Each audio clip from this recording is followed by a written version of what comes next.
Betrayal is a story about three people, Emma and Robert, who are husband and wife, and Robert's best friend, Jerry. It's a show about bad people doing bad things to other bad people, and we're all just trying to make it work. Even though none of these people are good people, I think everyone in the audience at the end is going to walk out thinking a different person is the hero of this story. None of these people are good people, but none of them are evil people. It's a game. Everything's a game. It's life, but it's life from the point of view of all of these people who do bad things. A lot of things happen. There's so many different types of betrayal. That's why it's called that.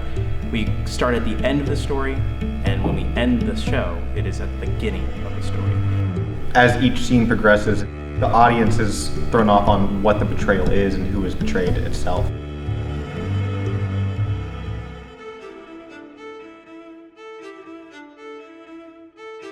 I'm the stage manager for Betrayal. My position kind of requires a lot of things, such as note-taking, time management, making sure we are all set and ready before and after rehearsals, and making sure everybody is where they need to be called. The show takes place in 7 different places.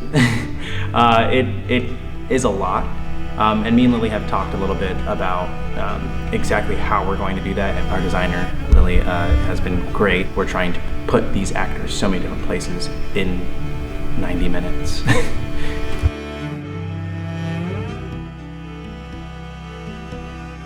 I think betrayal is like one of the most painful emotions to feel, and when you do it to somebody you don't recognize it necessarily, this show could really show people that it's not always a black and white thing, and people don't necessarily realize that until they're watching it happen to other people, and I hope that that shows them that within themselves. One thing I want the audience to take is that when you watch this, you will have a perceived notation about someone, you will have thoughts, but the thing I want people to understand is that no one ever wakes up and decides to do bad to someone else. This show highlights a part of the human experience that isn't that pretty, and it's something that we all have gone through. It's interesting to watch how these characters do or don't fight against that, or they fall into it. Like, I hope that their opinion changes. I hope that they doubt their initial reactions to it. As a cast, we've had the most fun making up little theories or little reasonings for this line and that line. And I hope that the audience has fun in making up those theories as well. The world is full of nuances, and I want the audience to go home and want to fill in the gaps for themselves.